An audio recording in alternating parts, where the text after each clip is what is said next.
नमस्कार, सी न्यूज भारत में आप सभी का स्वागत है। यूपी बुलेटिन में शुरुआत करेंगे अमरोहा से, जहां वायरल हो रहे एक चैट मैसेज ने सनसनी फैला दी है। देखिए ये रिपोर्ट विस्तार से।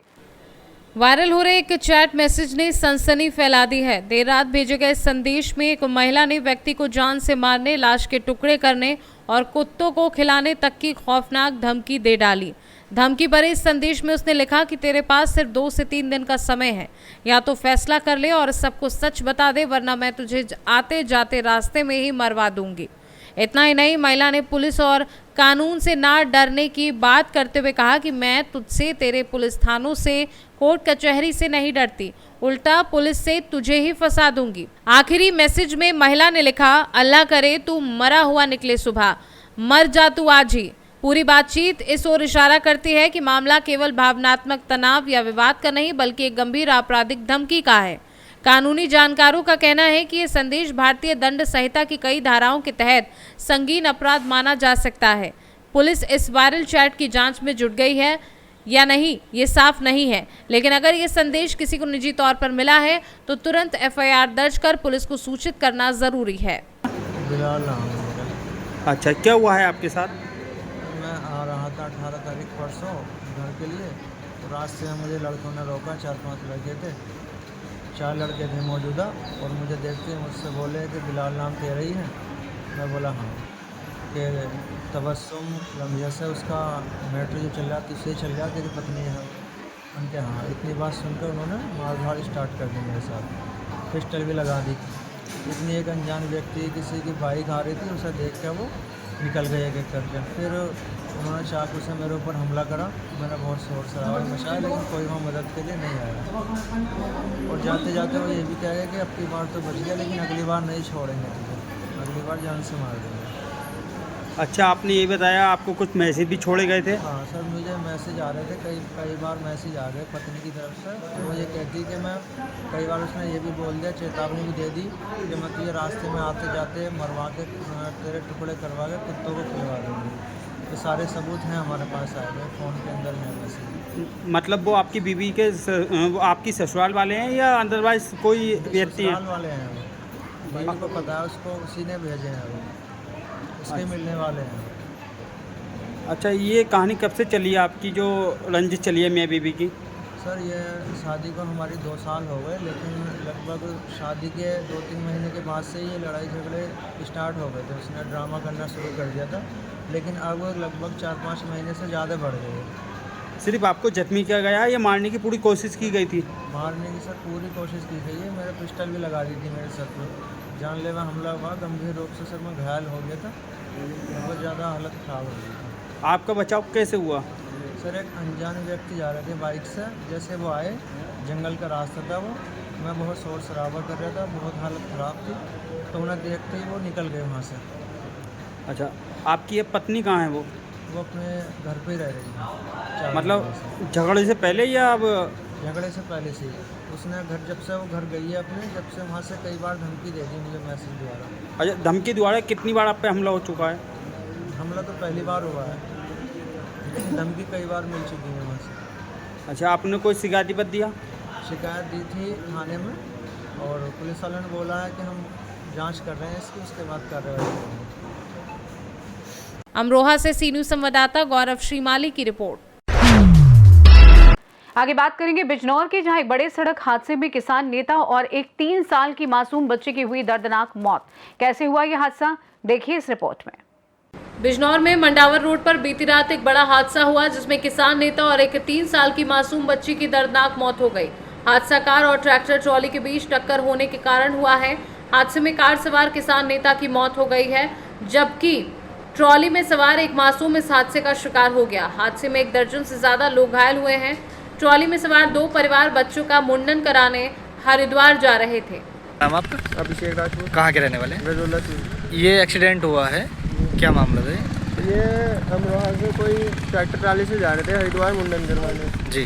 तो उन्होंने बीच में ट्रैक्टर ट्राली खड़ी कर रखी थी। उनसे एक आदमी और क्या कर गया था कि ना साइड में कर लो, उसके जस्ट बाद ही 5-6 मिनट बाद ये हादसा हो गया था। अच्छा, इसमें कोई डेथ हुई है? एक डेथ हुई है। अच्छा। एक सीरियस, एक उपचार में है अभी? जी। अच्छा, तो ये कहाँ के रहने वाले थे? सौरभ राजपूत जो थे, ये तो लैकपुरी के रहने वाले हैं। और जिनकी डेथ हुई है अंकित नरवाल कागजी वाले के रहने वाले। अच्छा, कोई कंप्लेन की है कोई पुलिस को? हाँ, अभी पता नहीं इसमें। बिजनौर से सी न्यूज़ संवाददाता सलीम हाशमी के साथ फैजान अहमद की रिपोर्ट। बात जौनपुर की होगी, जहां यूपी बोर्ड परीक्षा परिणाम आने के बाद Mirza Anwar bag inter college में हर्ष का माहौल देखने को मिला। देखिए पूरा मामला। यूपी बोर्ड परीक्षा परिणाम आने के बाद Mirza Anwar bag inter college Usrahta Shahganj में हर्ष का माहौल है। कॉलेज के टॉपर छात्रों की जानकारी कॉलेज के प्रधानाचार्य नौशाद अहम खान ने पत्रकार वार्ता के माध्यम से साझा की। उन्होंने कॉलेज की उपलब्धियों को रेखांकित करते हुए कहा कि विद्यार्थियों की मेहनत और अनुशासन का ही ये परिणाम है कि कॉलेज हर वर्ष उत्कृष्ट प्रदर्शन कर रहा है। प्रधानाचार्य खान ने कहा कि ये हमारे लिए गर्व की बात है कि हमारे छात्र न केवल शिक्षा में बल्कि आचरण और अनुशासन में भी उत्कृष्ट हैं। हम टॉपर छात्रों को सम्मानित कर ये संदेश देना चाहते हैं कि मेहनत कभी व्यर्थ नहीं जाती। धन्यवाद sir. Mirza Anwar bag inter college का हाई स्कूल का और इंटर का बोर्ड यूपी बोर्ड का जो परीक्षा परिणाम रहा लगभग 100% रहा है। कुछ बच्चे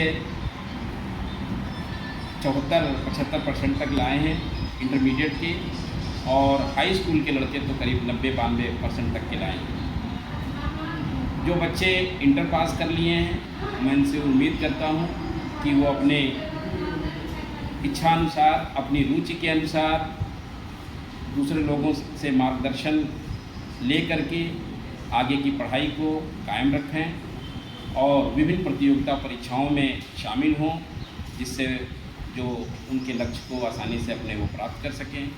हाई स्कूल के छात्रों से विशेष रूप से मेरा कहना है कि वो अपनी पढ़ाई को कंटिन्यू रखें और लक्ष्य को निर्धारित करते हुए अपने लक्ष्य को प्राप्त करने की कोशिश करें। जौनपुर से सी न्यूज़ संवाददाता दिवाकर मिश्रा के साथ दीपक सिंह की रिपोर्ट। आगे बात ललितपुर की होगी, जहां विकास भवन में छात्रों का जोरदार प्रदर्शन किया गया। क्या है पूरा मामला, देखिए विस्तार से। ललितपुर के विकास भवन में उस समय हड़कंप मच गया जब डॉक्टर भीमराव अंबेडकर छात्रावास के छात्र पहुंचे विकास भवन। छात्रों को 30 मई तक छात्रावास खाली करने का नोटिस दिया। वर्तमान में छात्रों के चल रहे हैं पेपर। छात्रों के प्रदर्शन को समाज कल्याण अधिकारी संजय श्रीवास्तव ने संज्ञान में लिया और छात्रों से कहा जिन छात्रों के पेपर चल रहे हैं वह सभी प्रार्थना पत्र देकर छात्रावास में रहने की ले लें स्वीकृति। मेरा नाम विशाल है। किस क्लास के स्टूडेंट हैं आप? मैं ग्रेजुएशन का छात्र हूँ, बीए का। अच्छा, किस संबंध में आज आपका यहाँ बैठे हुए हैं? सर मैं इस संबंध में आया हूँ कि हम लोग बरनी जैन छात्रावास है, अम्बेडकर छात्रावास, उसके निवासी हैं जी। सर समस्या ये है कि हम लोगों का जो शिक्षा प्रणाली है वो सर सेमेस्टर प्रणाली है। इसमें सर होता यह है कि जैसे एग्ज़ाम चल रहे हैं तो एग्ज़ाम जैसे ख़त्म होते हैं क्लासें बाकायदा चलती रहती है, आपका इसका कोई प्रावधान नहीं है। और 6-6 महीने में सर सेमेस्टर होते रहते हैं, तो छुट्टी का तो सर कोई माहौल है नहीं। अब जो छात्रावास में सर हम लोग रहते हैं सर बहुत बहुत दूर से तो सर संबंधित हैं, गरीब तबके से संबंधित हैं सर, और आर्थिक स्थिति सर इतनी है नहीं कि सर कुछ रूम वगैरह जो भी है वो कर सकें। तो अब क्या स्थिति बनी हुई है? ये स्थिति बनी हुई है कि हम लोग ये चाहते हैं कि सर हमारा रिन्यूअल कर दीजिए या करवा दिया जाए, जिससे हम लोग पढ़ सकें सर, क्लासें अटेंड कर सकें, सुचारू रूप से अपना शिक्षण जो अध्ययनरत है वो हो सके सर। डॉक्टर अम्बेडकर छात्रावास बरनी चौराशाला मंदिर से आए सभी छात्र। हम लोगों की समस्या ये है कि यहाँ से नोटिस जारी किया गया है कि छात्रावास को खाली किया जाए, क्योंकि इस संदर्भ में हम लोगों ने पहले भी पिछले साल भी ये हुआ था, तो सभी उच्चाधिकारियों द्वारा ये तय किया गया था कि बच्चों को ना निकाला जाए। इसमें जो छात्रावास अधीक्षक जी हैं वो अपनी चलाते हैं, तो सीधा नोटिस जारी किया गया। पिछली साल जो जारी किया गया था उसमें समाज कल्याण अधिकारी जो मैम थी उनने सभी को विधिवत रूप से रहने के लिए आज्ञा प्रदान की थी, तो सभी छात्र तब से रह रहे हैं। अभी कुछ छात्रों को तो 1 ही महीने अलॉट हुए, वो दूर दराज से कुछ बीटीसी कर रहे हैं, एमए के छात्र हैं, ग्रेजुएशन के छात्र हैं, और अभी परीक्षाएं हम लोगों की सुचारू रूप से चल रही हैं, प्रैक्टिकल भी होने अगले माह में। छात्र जो कि मांग करने के लिए आने, इस संबंध में आपका क्या है कहना? इसके संबंध में एक शासनादेश है कि जून माह में खाली कराया जाता है और फ्रेश जुलाई में एडमिशन किया जाता है। ये एक शासनादेश के अधीन कार्य किया गया है। लेकिन जिस बच्चे का कोई कोर्स चल रहा है या उसकी पढ़ाई चल रही है तो उसको हम परमिट कर दे रहे हैं, अलाउ कर दे रहे हैं कि वो छात्रावास में रहें। ठीक है। ललितपुर से सी न्यूज़ संवाददाता विकास सोनी की रिपोर्ट। बुलेटिन के अंत में बात करेंगे रामपुर की, जहां भारतीय किसान यूनियन अराजनैतिक संगठन के युवा जिला अध्यक्ष अजीत ठाकुर ने संगठन को छोड़कर अपने 50 साथियों के साथ भारतीय किसान यूनियन टिकैत के संगठन की सदस्यता ग्रहण की। देखें ये रिपोर्ट विस्तार से।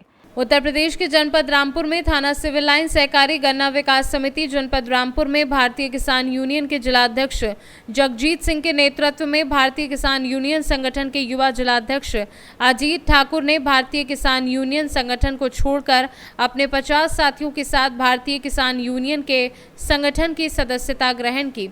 भारतीय किसान संगठन के जिलाध्यक्ष जगजीत सिंह ने शासन और प्रशासन पर जमकर हमला बोला। भारतीय किसान यूनियन टिकैत में शामिल होने वाले किसान भाई ठाकुर अजीत सिंह, नासिर भाई, राधेश्याम जी, रफीक भाई, जिला संगठन मंत्री कैमरी, अन्य किसान भाई मौजूद रहे। सर, आज भारतीय किसान यूनियन के कितने सारे सदस्य यहाँ मौजूद हैं, क्या प्रोग्राम था सर? आज हमारा जो प्रोग्राम था वो एक तो हमारी हर महीने की भांति 21 तारीख को हमारी महापंचायत होती है, मासिक पंचायत होती है और दूसरा जो आज ये ज़्यादा जो हमारा बड़ी मीटिंग हुई है, इसमें हमारे जो दूसरे संगठन से छोड़ के, जो हमारे संगठन को छोड़ के पहले उधर चले गए थे, उधर को छोड़ के हमारे संगठन में आए हैं पटवाई के काफ़ी सारे लोग, सैकड़ों आदमी जो है हमारे कार्यकर्ता, वो उधर से छोड़ के हमारे साथ में उन्होंने सदस्यता ली है भारतीय किसान यूनियन टिकैत की। तो ये प्रोग्राम था। दूसरा हमारा ज्ञापन का भी है कि जैसे सोसाइटियों का है, सोसाइटियों में क्या हो रहा है कि उसमें 3% हमारा ब्याज लगता था पहले, अब उन्होंने 7% कर दिया। उसका भी विरोध है हमारा कि वो 7% जो ब्याज है वो क्यों किया गया। पहले बताना चाहिए था, किसान लेता या ना लेता हो वो किसान की अपनी इच्छा थी। दूसरा गन्ने की पेमेंटें भी कुछ रुकी हुई है। बाकी भ्रष्टाचार, इस बीजेपी की सरकार में इतना भ्रष्टाचार जिले में, तहसीलों में, हर जगह पे है। कोई एसडीएम, कोई तहसीलदार, कोई नायब, कोई लेखपाल बगैर पैसे के किसी का कोई काम नहीं करता। लोग मारे जो है वो धक्के खाते फिर रहे हैं और अधिकारी जो है वो अंदर घरों में एसी लगाकर सोए हुए हैं, किसी को कोई पता नहीं है। यहाँ तक कि डीएम साहब को भी अगर कहा जाए तो वो भी कोई एक्शन नहीं लेते कि ये जो भ्रष्ट एसडीएम हैं इनको यहाँ से हटाया जाए, इनका ट्रांसफर किया जाए, इन्हें यहाँ इनकी जांच बैठा ली जाए कि ये क्यों काम नहीं करते। क्या बात, ये तनख्वाह नहीं लेते, किसान का, कर्मचारियों का पैसा कटता है, वो सब इनके खाते में जाता है, इनकी जो है वो तनख्वाहें लेते हैं। तो इन लोगों को नकेल कसी जानी चाहिए। अब योगी जी ये कहते हैं कि बहुत अच्छा हमने प्रशासन जो है हमारा हमने दिया हुआ है, शासन हमारा बहुत अच्छा है, हर किसान की आवाज़ सुनी जाती है, लेकिन मैं ये कहता हूं कि किसी की कोई आवाज़ नहीं सुनी जाती है। रामपुर से सी न्यूज़ संवाददाता राजू की रिपोर्ट। फिलहाल के लिए इस खास बुलेटिन में बस इतना ही। देश दुनिया की तमाम बड़ी खबरों को जानने के लिए जुड़े रहिए सी न्यूज़ भारत के साथ। हर खबर आपके साथ, आपके हाथ।